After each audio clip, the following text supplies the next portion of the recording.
World Financial Group offers entrepreneurs from all backgrounds the opportunity to start their own business on a level playing field. Dr. Jana Woodhouse, receiving the WCM Wall Street Pioneer Award by the United Black Wall Street of America, Inc., is one of those entrepreneurs. I see WFG and TFA as a place where African Americans with an entrepreneurial mindset can flourish. And the bonus, we help families and serve the communities across the country. To learn more about us, go to worldfinancialgroup.com.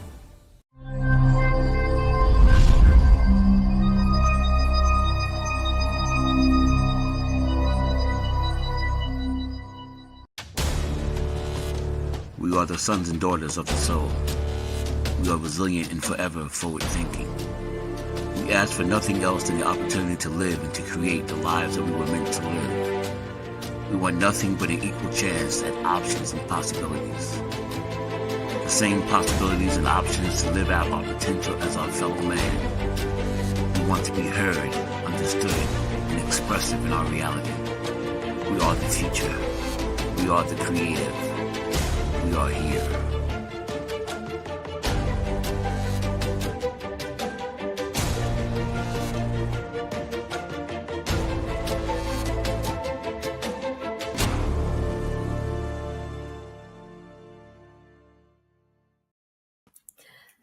Hello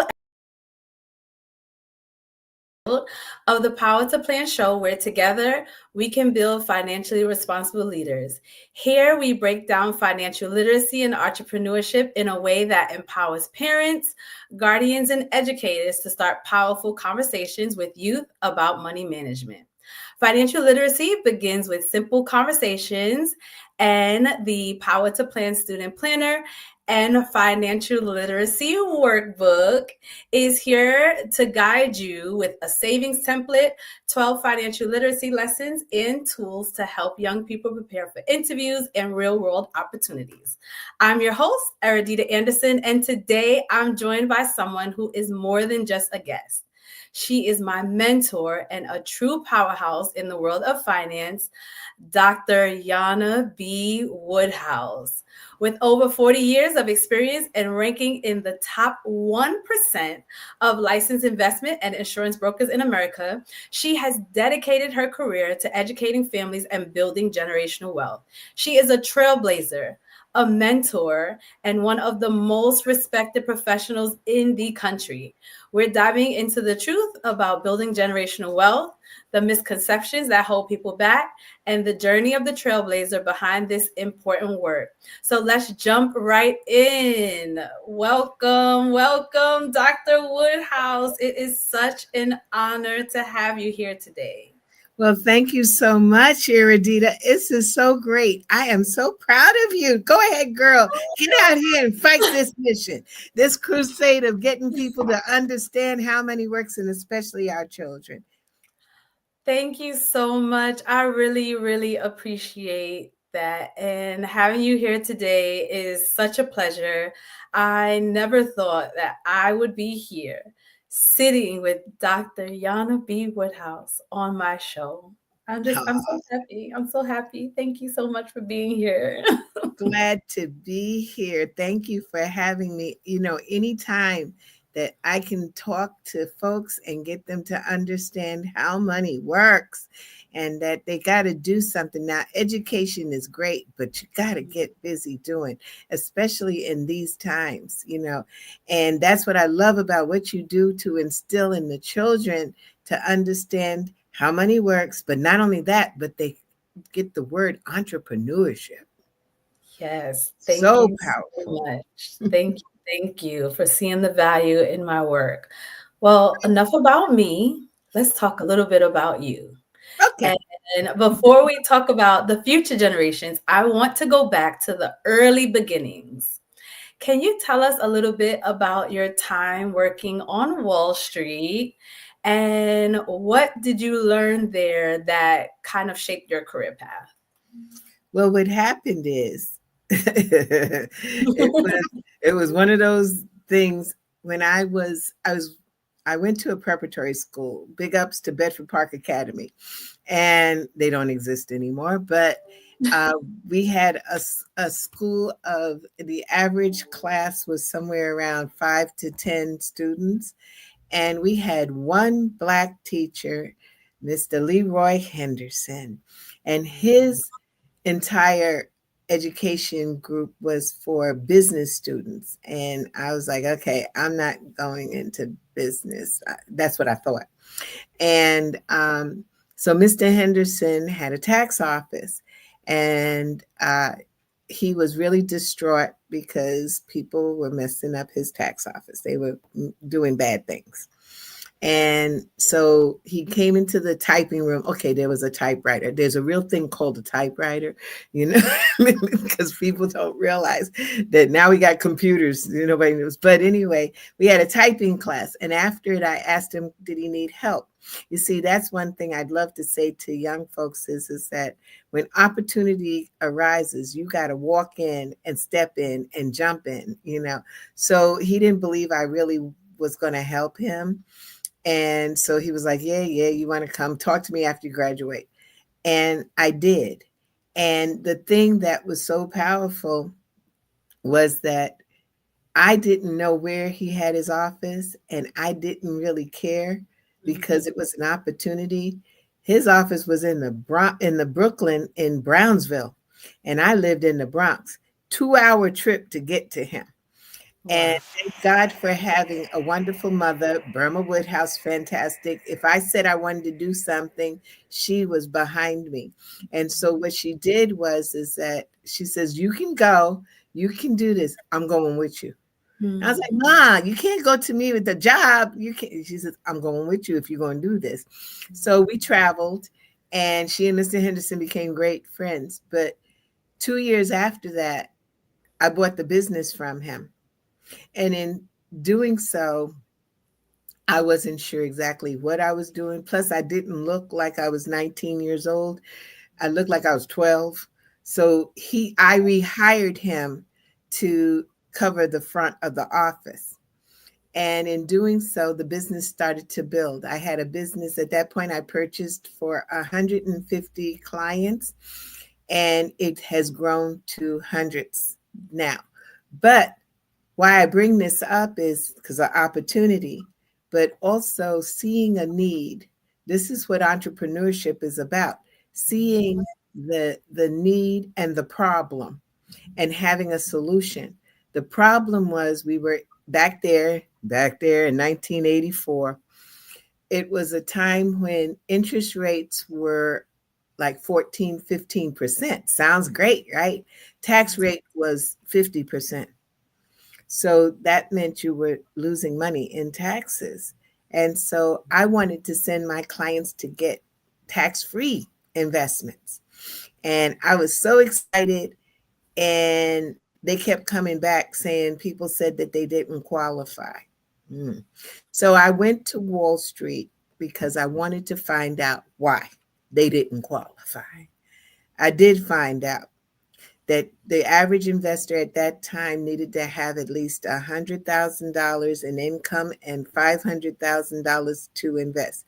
That was not my community. Right. And so I wanted to find out how could I help my community. And education came up again, just like what you do. It's the education first. And so how I served on Wall Street, it was not easy because I came with not a lot of knowledge of how money works. I knew how taxes worked. And it wasn't the fact that people really wanted to help me, but I was there. I was blessed with some people who said, give her a chance. And long story short, is working on Wall Street, learning how investments work, the craziness of statements of words, because you got to know the language. Try to explain to a person in our community that you're not going to own the stock, but you're going to trade it.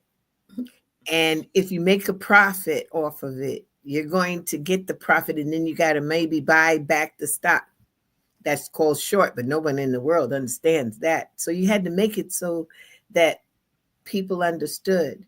And many a times being a Black woman in the industry was not easy. And at one point, again, here goes the opportunities.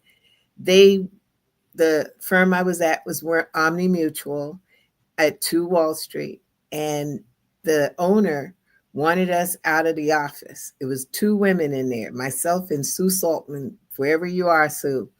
And he said, I'm going to send y'all to the options exchange so you can learn something about options. So I was like, okay, let's do it. And my cousin Joyce Butts was so wonderful to let me stay at her house. And we went to the options exchange and we learned and got certified. So see, when someone wants to take something or knock you out of the box, here goes the blessing. So you sometimes just got to go with the flow. And Right. so, yeah, I became an options trader. Who knew? So that's my world, learning how to communicate, to buy and sell. There was a time, not like now, where you couldn't buy stocks, bonds without having a broker do it. Nowadays, you can trade on your own, but back then you needed a broker, and it takes a lot to get there. But once you get there, it becomes a lot of fun. Nice. Wow. What an amazing journey. Thank you so much for sharing that. Welcome. So, as you were talking about breaking all of these barriers as a Black woman in finance, how did you always keep your cool and stay focused and really just keep your eyes on the prize when you faced, might I say, questionable behavior from your colleagues or clients? I wish I could say that I kept my cool. I really do. I would love to have that narrative. Oh, it didn't faze me. I'd be lying. I went through a lot of changes because there was just the stereotypes that people didn't believe. And then the fact is that they thought that, how would you know anything about money? You guys don't have any money. That's the kind of stuff that people would say. When I first got there to be interviewed at the firm, and grant you, I was blessed to have a friend who had a friend. That's how you get the connections. And he got me the interview, but that wouldn't get me the position. And God would have it said, this poor child doesn't even know what she's going into to ask for. And so the person that met me at the front desk said, oh, we got another secretary. I had that secretary look. I said, I got your secretary for you. I went to Fordham University. I am a finance major. I am an accountant, da, da, da, da. And he's like, really? He says, one of you one of those people who spent 4 years in college, I bet, when you could have been here a long time ago. Wasting time, huh? That's how they talked.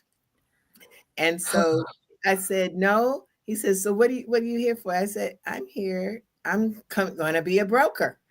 And he's like, a broker? Really? He says, well, what kind of trading are you going to do? Oh, I know. He says, they're going to put you in the back office because that's where they put you people. They put you in the back office and you do clerical work. And I said, what? He says, well, you don't expect to be a full service broker, do you? You don't expect to really trade, do you? And I was like, okay, those are terms I need to remember. And so I said, of course I do. And so he said, well, good luck with that. So when Harry Abrams came out of his office to interview me, and he said, so what kind of trading do you want to do? Where do you want to be? I said, I want to be a full service broker. He's like, oh, well, that comes with certain licenses and things you got to do, and I was like, it doesn't matter. I can do it.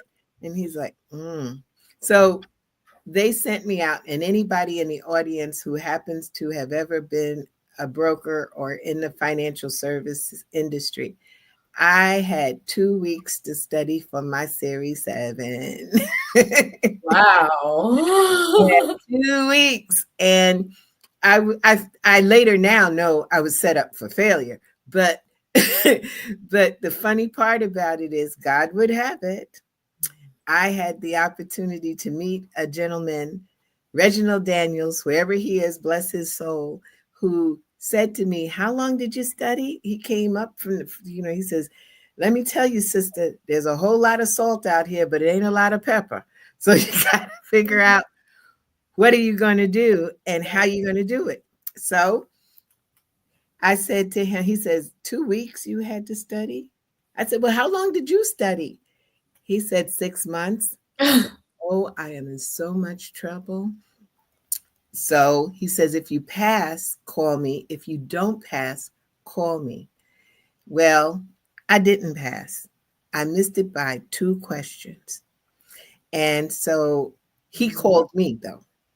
And they said I could retake it because originally they said I couldn't take it after if I failed.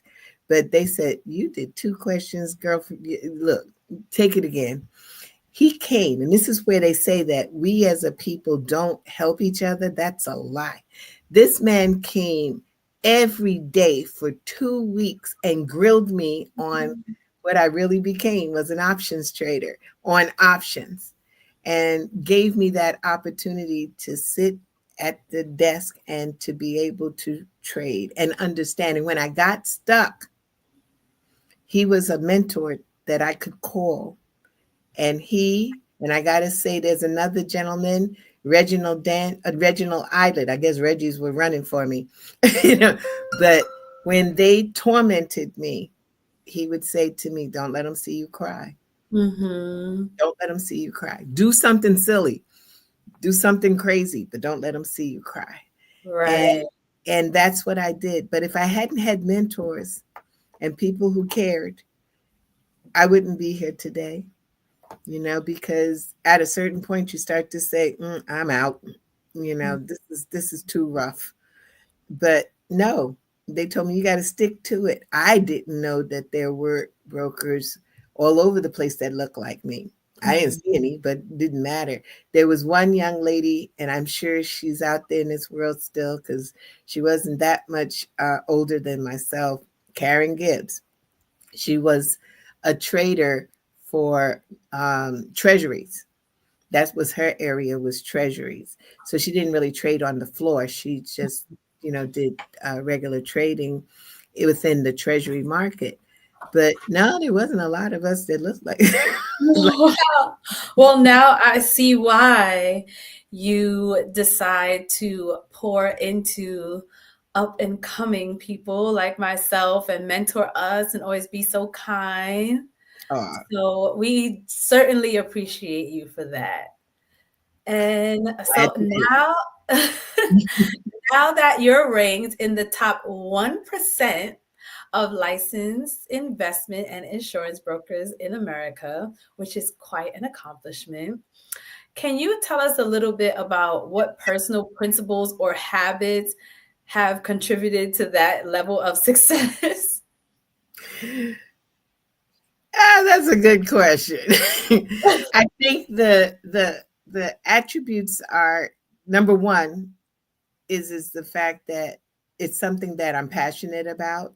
So you have to be passionate about what you're getting ready to do, because there are naysayers all over the world that'll say, "What are you doing? Why are you doing it?" And I'm not interested in helping you do this, So that's what's out there. But you have to be passionate. I did not sleep a lot. I gave up a lot. A matter of fact, how I wore myself out to the extent that when I was 25 years old, I had a stroke because I worked incessantly. I had clients that were international and domestic. And so time frames, plus as a woman, it was really one of those that I almost wanted to not be a woman. I know that's going to sound kind of strange, but I wanted to be with the guys. So I wore my hair in a ponytail. I wore a suit and tie. I was trying to hang with the guys instead of just being myself. Right. And that's the key, is to be yourself. And when people at a point, the thing that my mother always told me is that if you want to challenge, if someone's challenging you, you want to beat them at their own game. So my goal and dream was to be one of the top brokers at the firm. And I had a route to go because remember, the average client had about $500,000 to invest. My average client had about 100,000, or some of them had maybe 50,000.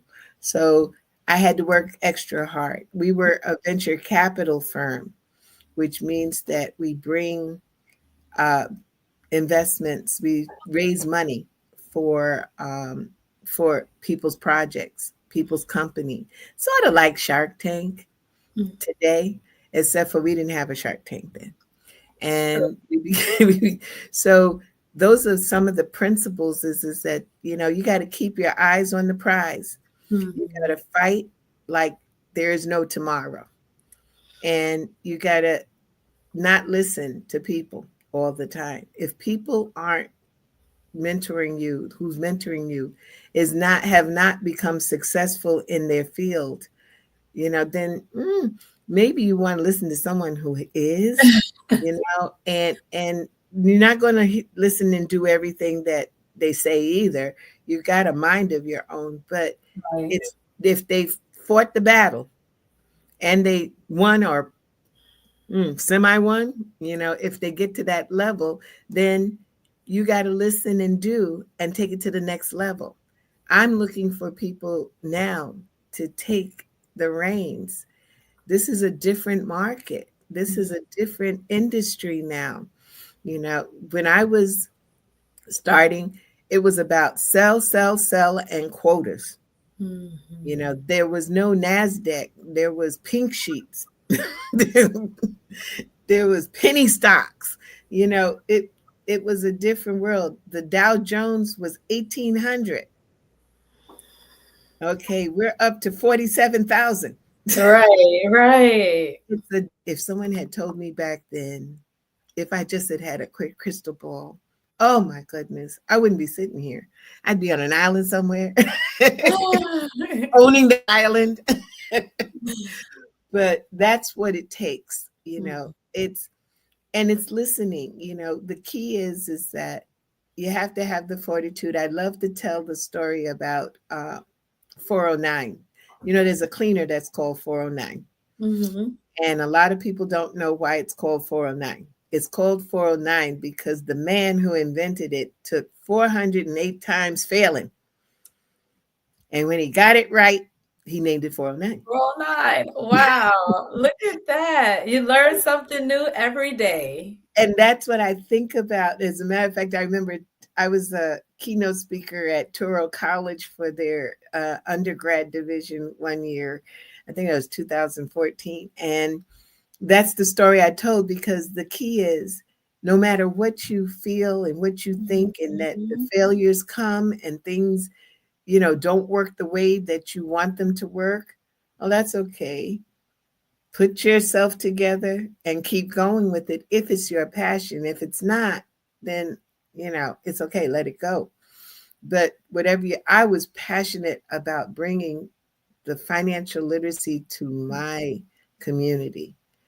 And to this day, that's what I still do is that I will do seminars. I will get out here and pound the pavement, and I will do things that I wouldn't normally do for other communities because they have it already. Right. And so that's where my passion is.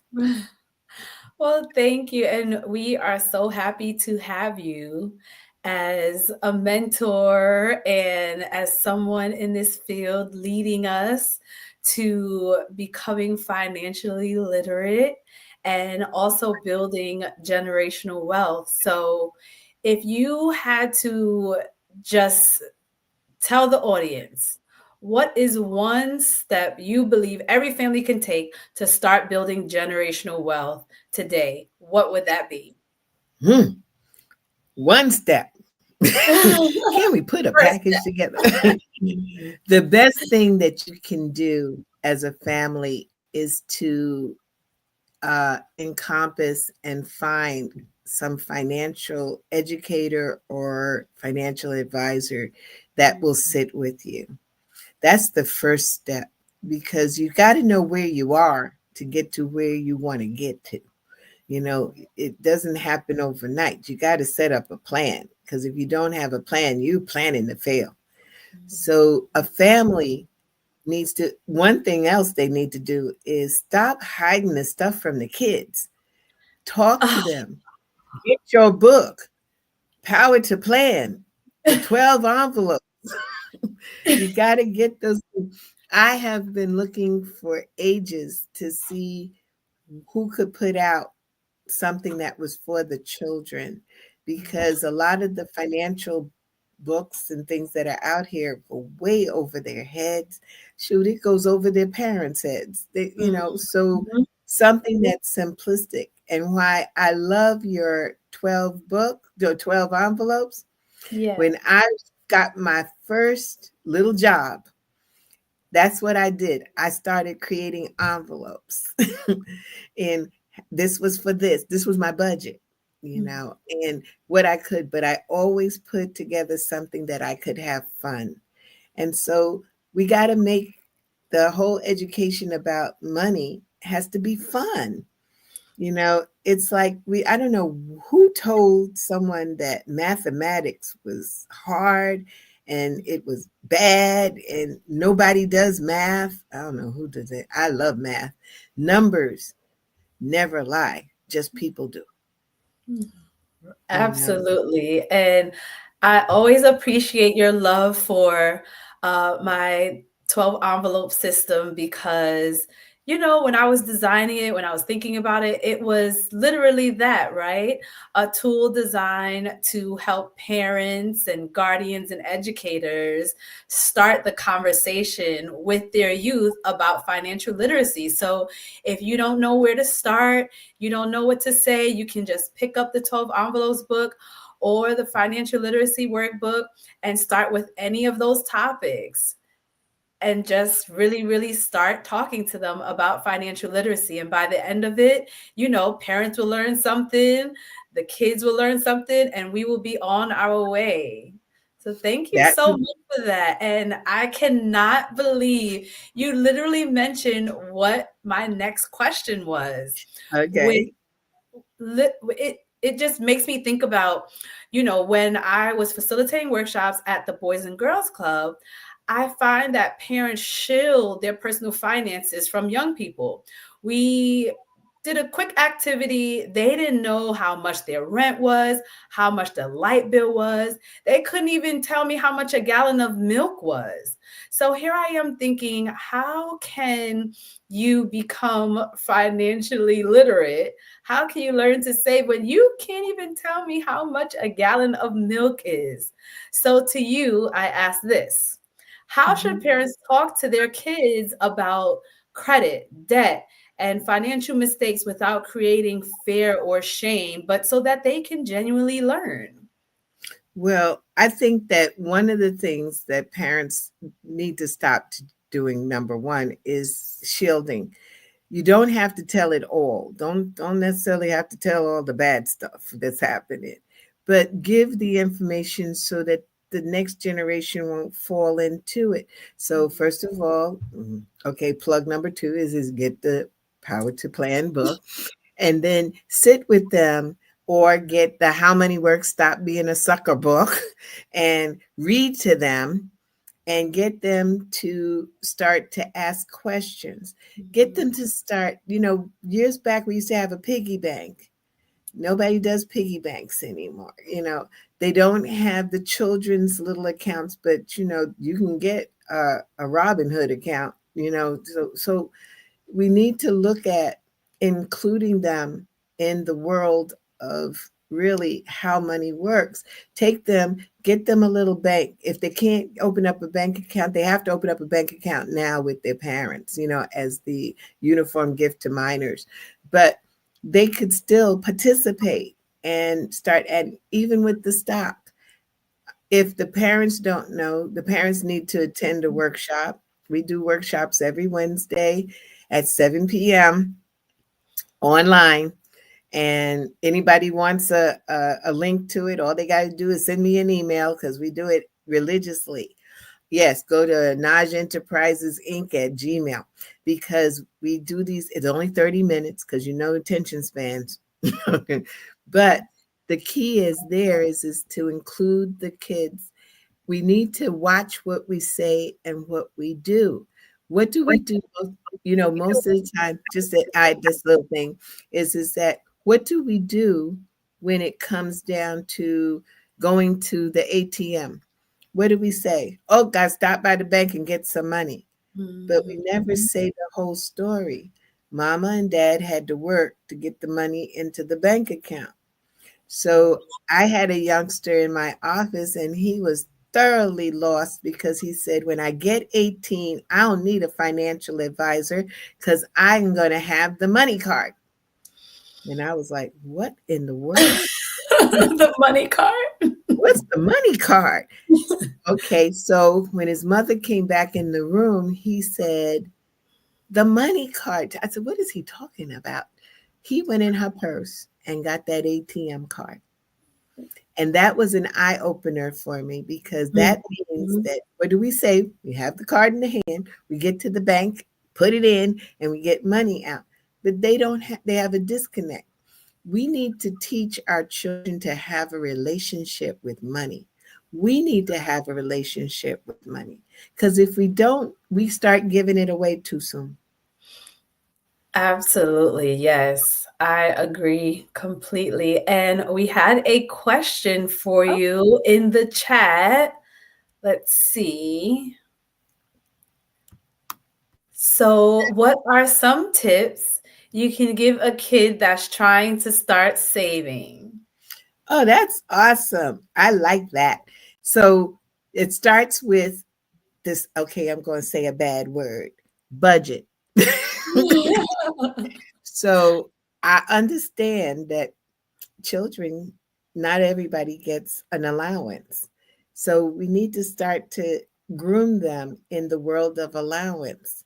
And when they get their gifts, for graduating or getting a good grade, shoot, I remember we got $1 for every A we got. Now it's up to like $5, $6, $10 for an A. But when they get it, don't just give it to them. Work it, sit them down and work out the budget. Okay. One, if you're spiritual, you do a tithe at 10%. Two, you now have something that you want to save for. Ask them what they're saving for. They put that to the side. Three, now, what are some of the things that you should be paying for in this household? Oh, you want to pay for your desserts? You want dessert. That's a treat. You want to pay for it. So that's $8 or whatever for the lollipops, the candy. Get them involved and then have them sit down and then start to build on it. So I think that we need to talk to kids about some of the general things. Now, those who are parents who have a little bit more wisdom in the market, then you can start to talk to them about what they like. I might give you some good tips. Right. What do they like to buy? Is it, Nike? Is it, the GameStop? Well, the GameStop is out the door. But anyway, the games that are out here, the PlayStations and things. Well, they could have a little bit of that. They can buy fractional shares. And in doing that, you can now teach them how to monitor a stock. There's another group that's out here that deals in children. It's The World of Money with Sabrina Lamb. And that camp helps children to understand the basics, and then they put it into action. So we need to do the same thing with all of our children. Thank you. Yes, I absolutely love everything that you just mentioned. And now I know why you're in the top 1%, because once again, you just touched on my next question with the investment piece. So I feel so many people want to get into investing, right? And they hear about investing, but they're afraid to invest, or they say, I don't have any money to invest. If I had as little as $50 or $100, what would you recommend we take as a first step if we are looking to invest? Well, if you're looking to invest, before you invest, you need to sit with a financial advisor. And the thing is, some people say, well, I don't have enough money. There are people, especially in my office, that will take that time to go over what is investing, because everybody's got this get rich quick idea. I'm going to buy a stock and it's going to quadruple on the market and it's going to split a zillion times and I'm going to be a million trillionaire. That's not how it works. So what I would say is that if someone's really, like, I have a young lady, she's 16 years old, and I love this. Her grandfather gave her $2,000 to invest. And so, of course, our first meeting, she was like, so what should I do with this? What's the best stock going in? I was like, that's not how it works.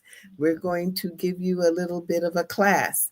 And the class is that we're going to pick some things that you like to buy or like to do and see how we can equate that to the market and what the market, with who you're investing in. And I said, if you've got the idea of this is going to be the get rich quick world, we're not doing that. We're doing this so you can learn how money works. So yeah, that's where I think that with children who want, and adults, is to really take time and work with a financial educator, step into classes as much as possible. That's why we do it at 7:00. We say you can get knowledge in your PJs. Okay. But that's what the focus is on. And then attend workshops. We will be doing for the year 2026. We're going to do a lot of workshops. And Erodita doesn't even know that she's going to be doing a lot of workshops. Oh, okay. I love it. I'm ready. Yes, because we've got to have sessions that we can bring the basics. See, right. The world of Wall Street is a different language, but it can be explained very simply. So all we have to do is break it down, certain little things, and make it easy and then make it fun. I remember in my high school, we had what was called a mock stock market.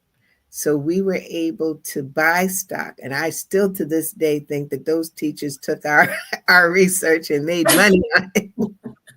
But that's what we were to do, was to understand what this market was all about and how it related to us. The teacher, I never forget, he said to me, well, what do you drink? And at that time, I'm doing real unhealthy stuff. I had Coca-Cola, and he said, well, now you need to look up Coca-Cola. You need to know the highs and the lows of it.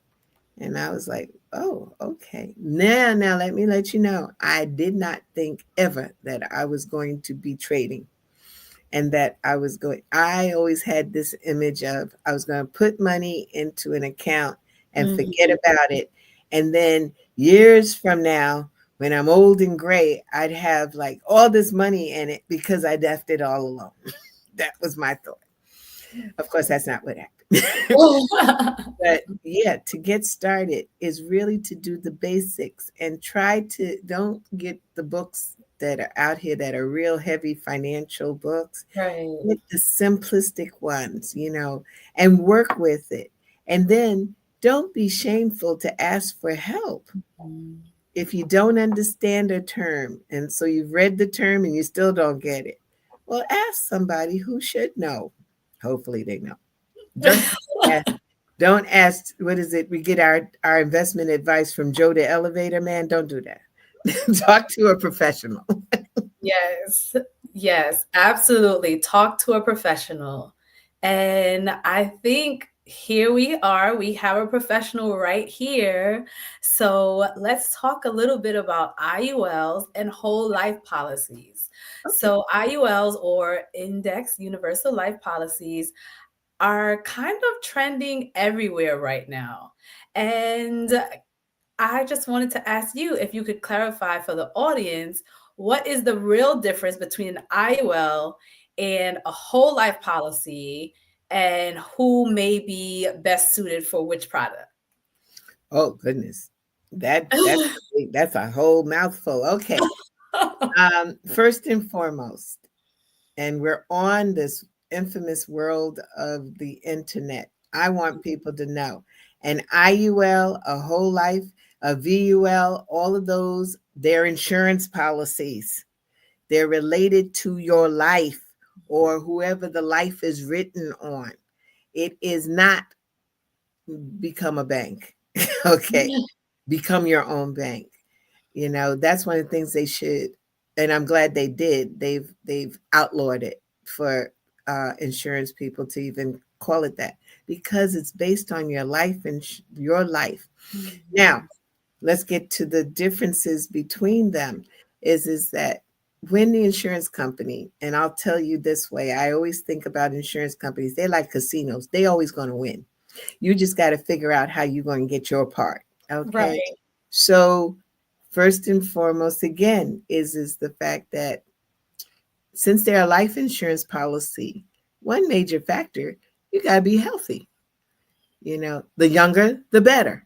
And it's a place that you can get the best of both worlds. You can have growth while you're getting income or building income in your investment, tax deferred. They call it tax advantage, which means you don't pay taxes on it while it's growing. And you have the opportunity to take it out without paying taxes on it. Part of it, up to 95%. Okay. So that's the basics of where they both are the same. You can take money out. Now, here goes the differences. The whole life is just like what you say, because there's a thing called a premium that you got to pay to keep this life insurance going. Why? Because there are charges in there. They're not doing this for just their own benefit. They charge you. And there are fees to maintain. There are fees for advertising. There's fees for maintenance. There's fees to pay the people who are watching and actuaries. All of this is in the policy premium. So for both of them. But the difference comes into play is, where do I get my growth from? How does it grow? With an IUL and index, well, I'll give you two guesses, but the bottom line is it's connected to mirroring the index, the S&P 500. So the S&P 500 has its ups and downs, but for the most part, it has been pretty stable. They say on an average, the S&P 500 has done about 9%. That's great, but it's had lower. Okay. But the reason why you're doing something that's called, when you're dealing with the universal life, you're putting that premium in every month. And as you're doing it, you're doing something called dollar cost averaging. Okay, I got that look. So dollar cost averaging, you get to buy when it's low, you get to buy when it's medium, you get to buy when it's high. So you can get the average of what the market is doing. Whereas with the whole life, the insurance company designates what the interest is. So when you're looking at it from that standpoint, why whole life, which you're going to be paying the premiums your whole life, it's for a reason it says that. You've got to keep it going and keep it alive and keep funding it. And in doing so, the whole life policy keeps things steady, but the interest rates usually are low. Whereas if you have the indexes, you have the highs, the lows, you have a bit of both worlds. And the beauty in it is that you still get the opportunity to take advantage of the market in some ways, because people think that the index universals really are the index. It's not. It's mirroring the index. But that's what the insurance companies are basing their returns on. So which one is better? It all depends on what you're doing it for. Again, back to the point of, okay, I'm doing this for my child. I think that's one of the best gifts that you can give. I really think, even to the extent that other, like a VUL, a variable universal life, may even be better. But it all depends on what the parent's goal and objective is. Also, the beauty in both of those is the fact that when you fill out that FAFSA form, as opposed to the 529 plan that you got to report and tell, nobody knows about it. Because why? It's a life insurance policy. So they can't take that as an asset, even though they're getting a little bit more wiser these days and I asking know. what kind of assets you got, and do you have a life insurance policy that has cash value. So both of them create cash value. The opposite is how they create it, and one is, of course, off the indexes, the other is off of what the insurance company has designated as the interest. When interest rates drop to 1%, well, a lot of whole life insurance policies were like 0.5%, you know. But Certainly. go ahead. No, I was going to say it's certainly a lot of information to digest, and I am so happy you were able to start the conversation about the importance of these policies and the difference between these policies. So for people who may have questions about selecting a policy that's best for them, how can they contact you? Oh, they can contact me at my office, 646-375-2121, or they can email me at anagenterprisesinc@gmail.com. And I will be glad to give any information. We give a free financial overview for anyone. Yes, it's free. Some people have called me and said, yeah, I probably got to hang as is. I'm kind of where you trying to get. Well, no, we're not trying to get more business, even though I'm not turning it down. But the thing is, I want people to get a roadmap to where they're going so that they can follow where they're going and get to where they're going.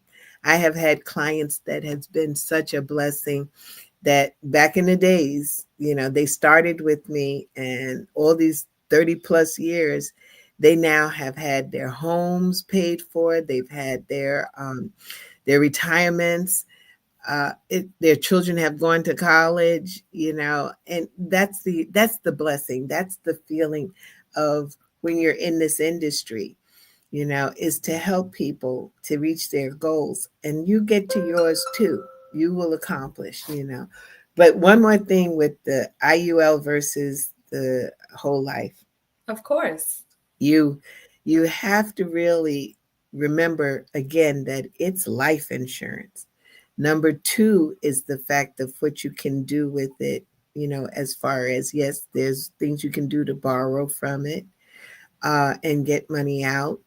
But you can also lapse that policy and get it to go bye-bye on you, So you want guidance. What are you doing this for? And again, life insurance is important. We have Life Insurance Awareness Month in September, and I taunt this all the time. Put something away and make sure you build for these children. I honestly believe that if we put together and got the children while they're well, that at the long term, they will have that. If you teach them that they need to keep it, and even to the small levels of the Gerbers out there, I'm not a big term person. Please forgive me. We do have a site that calls, it's called, what is it? Check your term, shop your term, shop your term. So it's shopyourterm.com/ Jana B Woodhouse. But I think it's just Jana B, because I had to cut that Woodhouse because it was so long. But the thing is that if you're using, get it while you're well. Children, juveniles are usually well and healthy. By the time they get to the ripe old age of 50, there's some issues. So if you started young, the premiums will be small, the investment side would be long and larger for you. So that's what you need to do to get things started. Thank you so much for really explaining that, because it can be so confusing. And the last thing we want is for people to avoid policies due to lack of knowledge. So happy to have you here to share this information and to really just help people get started. That's the whole key, is to get started. Do something, Right. and don't do everything with, what did they say? You Google it. Yeah, but when you Google it, okay, my philosophy with Google is I Google it and then I go like 3 or 4 deep, because somewhere in there, someone's just advertising. They're not really teaching. And so, I'm glad you asked me about the IUL versus the whole life, and the fact of people needing to have to keep it going. Don't stop it. When you get a policy, just because things are tight, make sure you budget it when you're doing your budget, that it gets paid too. It should be on an automatic payment. And don't think about it as being the first place thing that you're going to stop paying. Right. Yeah, because in the long run, we need to, and I'm on a crusade for this, get rid of GoFundMe accounts. You fund you. That's what I did a session on. It was like, you go fund you. Make sure that, I think it's the worst thing in the world to have a no kind of policy, no way, no death benefit. Now, you want this elaborate funeral, but you didn't do anything to get the money so that the people can pay for it. You don't put the will together. I mean, I could go on and on about what people don't do. And I think they all need to be slapped for it, because they need to put your life in order. You need to put, why are you leaving it for other people to decide? Right. Well, that's why we have you, so that we can And you. certainly get things started. Yes, yes. Well, so just to pivot a little bit, with such an accomplished career, is there anything you wish you would have done differently on your journey, or anything you wish you knew sooner? No, I would love to have known more about the market much sooner, the ins and outs. I think that's so important for young people to know.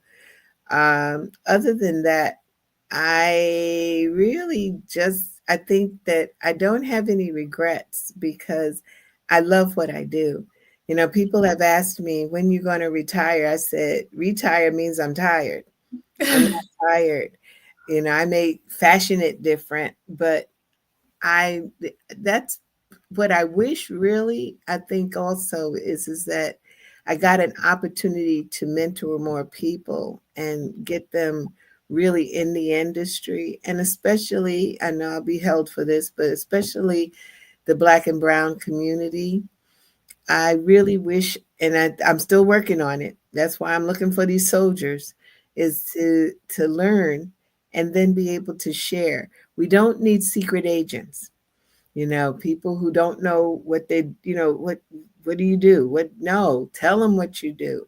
We have even access to what we call our financial literacy quiz, that would allow you to know, you don't have to tell anybody what you got, but you can know where you are. And then after you take classes and learn and read the books, read all the books. Once you do that, then you get an opportunity to see where you've grown. And financially, and then make sure you pass it on. Why? Because we need the legacy. We need to be able to make sure that if John put away $30,000, John Jr. turned that into $60,000, and then John the third turned that into $100,000.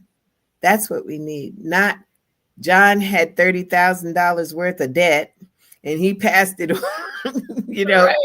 the whole, or he used John Jr.'s social security number because he damaged his. We got to stop that. Absolutely. And that is definitely another lesson for another day. But Dr. Woodhouse, I feel like there's not enough time in the day for us to really get to know your incredible story. And I'm sure people who are tuning in want to hear more from you and want to hear more about your full journey. So when will we get the full story of Dr. Jana B. Woodhouse? Well, I am truly looking for a writer because I'm a mathematician, and I'm still, I think the producer, Matt McCoy of the show, is looking for me because I would love to tell the story. And some of those stories are not that great, but it's needed to be known. And the trials and tribulations, but the triumph is that, people are not always going to acknowledge you. But truly, my biggest acknowledgement was the Wall Street pioneer at Black Wall Street. That was where my people recognized that I was there. That meant a lot to me. Mm-hmm. Dr. Woodhouse, thank you so much for everything you have shared this evening with us, for being here with us, for sharing your story and your passion for financial empowerment, and also for your great mentorship to me. Oh, yeah, I'm not done with you. We just only begun. Oh, well, I love to hear that because I am ready. That's good because I'm ready to, because, the most beautiful thing is that if you can help someone else move to the levels that they want to do, I know you put a lot into those books, and that was you got past skin in the game. You gave it your all, and so now we've got to get it to the level where these people understand and that they utilize this, and take it to the next level. So yeah, we're gonna have fun. Thank you so much for that, Dr. Woodhouse, and for joining us this evening and for seeing the value in my books. I appreciate it coming from you. It just makes my little heart smile. I feel so warm inside. Dr. Woodhouse, again, thank you so much for joining us this evening. And just know that your leadership continues to inspire me and inspire all of us. We are honored to have you here at Power2Plan and also here at Soul City. And get the books. Yes, please get the books. Dr. Woodhouse, have a great evening. You too. Thank you so much for having me. Of course. And thank you all so much for tuning in to today's episode of the Power2Plan Financial Literacy Show. A huge thank you once again to Dr. Woodhouse for sharing her journey and reminding us that we can begin building generational wealth with the decisions we make today. If something resonated with you, make sure you connect with her, support her work, and ask her about how you can take those next steps.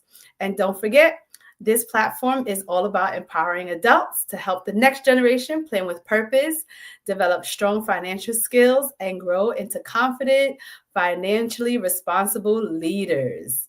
Make sure you like, subscribe, and share this episode with someone who needs it, and stay tuned for more conversations. If you are ready to begin exploring fundamental financial literacy topics with youth independently, The Power to Plan Student Planner and Financial Literacy Workbook is available to support you, so please be sure to secure your copy by visiting my website today. I'm your host, Erodita Anderson, and this has been the Power to Plan show. Until next time, remember you have the power to keep planning, keep growing, and empowering our youth to make informed financial decisions. World Financial Group offers entrepreneurs from all backgrounds the opportunity to start their own business on a level playing field. Dr. Jana Woodhouse, receiving the WCM Wall Street Pioneer Award by the United Black Wall Street of America, Inc., is one of those entrepreneurs. I see WFG and TFA as a place where African Americans with an entrepreneurial mindset can